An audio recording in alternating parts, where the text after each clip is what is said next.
Стари и компрометирани кадри се најдоа на кандидатските листи на социјалдемократите, што создаде револт кај членството и подржувачите на опозицијата, кои се чувствуваат изманипулирано и разочарано. Со компрометирани кадри, велат тие, не може до фотелја. Носител на листата на СДСМ во првата изборна единица ќе биде поранешниот председателски кандидат Стево Пендаровски, човек познат по тоа што својот народ го нарекуваше стока, и поранешен председател на ДИК кој го легализираше фалсификатот со кој Бранко Цренковски стана председател на Република Македонија во 2005 година. На истата листа се најде еден од предводниците на платеничката револуција на СДСМ, платена со Соросовите пари, Павле Богоевски, со што само паднаа маските дека се работи за било каква самостојна граѓанска иницијатива, туку параван зад кој стои СДСМ и парите на Сорос. Со тоа СДСМ со име и презиме се легитимира дека стои зад секој уништен објект и инцидент направен од платеничката револуција на СДСМ. Дека има грубо мешање на полицијата и низини злоупотреби за партиски цели, говори фактот што Оливер Спасовски, технички министер за внатрешни работи, ќе биде носител во втората изборна единица. Тоа значи дека освен тоа што ја командува полицијата, Спасовски ќе ја води и кампањата на СДСМ во втората изборна единица. Со ваквиот потек само се става печат на сите хајки и местенки кои ги правеше полицијата, предводена од Спасовски. На истата листа е Фросина Ременски, по чија заслуга доцнеа и платите во Министерството за труд и социјала и која има повеќе тужби за злоупотреба на функцијата од бројот на работни денови во Министерството.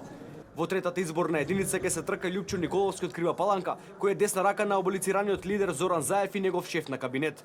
Во четвртата изборна единица носител ќе биде Зоран Заев, човек со десетици криминални афери и аболиции зад себе, човек кој е снимен на камера како бара мито од 200.000 евра и тоа под плаштот дека сакал да гради црква во Струмица, човек кој додека ја раководи општината има зад себе десетици криминални тендери кои завршуваа во џебот на своите роднини.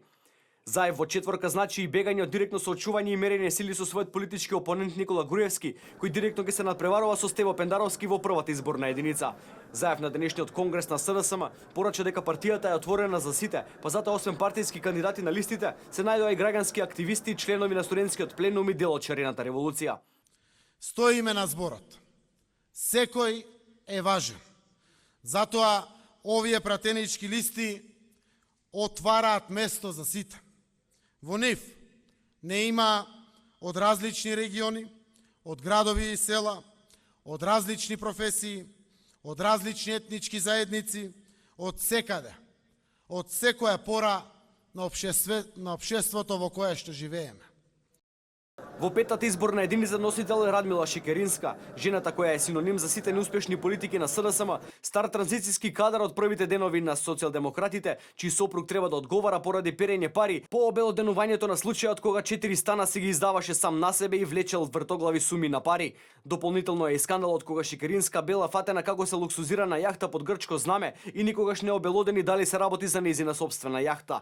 Во шестата изборна единица носител ќе биде и Петре Шилегов, портпарол на СДСМ, кој никогаш не објасни како се стига во време на режим, како што опишува тој, до 2 стана вредни 150.000 евра.